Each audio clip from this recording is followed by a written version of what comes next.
Hey guys, ഞാനാണെന്നുണ്ടെങ്കിൽ നമ്മുടെ GTRന്റെ സൗന്ദര്യം നല്ല അങ്ങനെ ആസ്വദിക്കായിരുന്നു. നമ്മുടെ പുതിയ GTR ഒക്കെയാണ്. അപ്പം നിങ്ങൾക്ക് കാണിച്ചു തരാമെന്ന് വെച്ച് നേരത്താണെന്നുണ്ടെങ്കിൽ ഗൈസ് എവിടെ നിന്നോ ഗിർ ഗിർ എന്ന് പറഞ്ഞിട്ട് ഒരു സിംഹത്തിൻ്റെ സൗണ്ട് കേൾക്കുന്നു. എന്തായാലും നമ്മൾ GTR എടുത്ത് പുറത്തോട്ട് ഇറങ്ങാമെന്ന് വെച്ചതായിരുന്നു. അപ്പം നമുക്ക് എന്തായാലും പുറത്തോട്ട് പോവാം ഗൈസ്. എന്തായാലും സിമ്മൊക്കെ ഇറങ്ങിയോ എന്തെന്നാവും. എന്തൊക്കെയാ ഇതിൻ്റെ അടിയിലൂടെ കുറേ ഒരു ദുരൂഹത മണക്കുന്നു ഗൈസ്. പിന്നെ കുറേ പേര് പറഞ്ഞിട്ടുണ്ടായിരുന്നു കുറേ പ്രേതത്തിനൊക്കെ ഉണ്ട് മാങ്ങ തേങ്ങ എന്നൊക്കെ.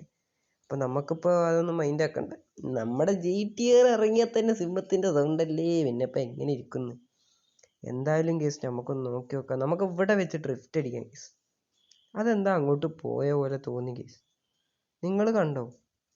നിങ്ങൾ കണ്ടിട്ടില്ല? അത് ശരി, നമുക്കൊന്ന് നോക്കാം കേസ്. എന്തായാലും നമുക്ക് ഇവിടെ ഇറങ്ങാം. നമ്മുടെ ചങ്ക് സുരാജ് ഇങ്ങോട്ട് വരാൻ പറഞ്ഞു. അപ്പോൾ സുരാജ് എത്തിയൊന്നൊന്ന് വിളിച്ചു നോക്കാം. സംഭവം കണ്ടത്തിലാണ് ഡ്രിഫ്റ്റ് ചെയ്യുമ്പോൾ ഒരു വൈബ് ഇട്ട ഗൈസ്. ഞാൻ ഇവിടെ നോക്കുമ്പോൾ സിംഹം ഗൈസ് അപ്പുറത്ത് കിടക്കുന്നു.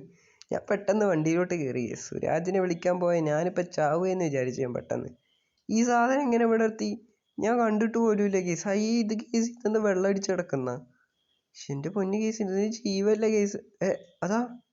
അതെവിടേക്കോ പോയി. അയ്യോ ഗൈസ്, നമുക്കിവിടെ നിൽക്കണ്ട ഗൈസ്, നമുക്കിവിടെ നിന്ന് രക്ഷപ്പെടാം.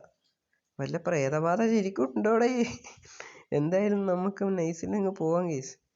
എൻ്റെ പൊന്നും ഒന്നും പറയാനില്ല. ചേട്ടാ മാറിക്കോ, അവിടെ അപ്പുറത്ത് പ്രേതബാധ. ചേച്ചി മാറിക്കോ, പ്രേതബാധ. അവർക്കൊന്നും മൈൻഡില്ല ഗൈസ്. സത്യം പറഞ്ഞാൽ ഇവരെ പോലെ തന്നെ ആയിരുന്നു ഞാനും നടന്നായിരുന്നത്. പക്ഷെ എന്തുവാന്നറിയില്ല ഗൈസ്. ശരിക്കും ഇത് പ്രേതമാണോ ഗൈസ്? പിന്നെ ആ വീഡിയോ ലൈക്ക് അടിക്കട്ടോ, ചാനൽ സബ്സ്ക്രൈബും ചെയ്യും. പ്രേതത്തിൻ്റെ മുന്നിലൊക്കെ പോയി നിൽക്കാനായിട്ട് ഗഡ്സ് വേണം. അതിന് വീഡിയോ ലൈക്കും ചാനൽ സബ്സ്ക്രൈബും ചെയ്യണം. മനസ്സിലായോ? അപ്പോൾ ഗൈസ് നമുക്ക് ഡോർ അടച്ചിട്ട് നമുക്ക് സുരാജിനെ ഒന്നുകൂടെ വിളിക്കാം. ഇതേ ഗൈസ് പിന്നെയും വന്നേക്കുന്ന ആ സാധനം. അത് ശരി, ഇതിപ്പോൾ എന്താ സംഭവം ഗൈസ്?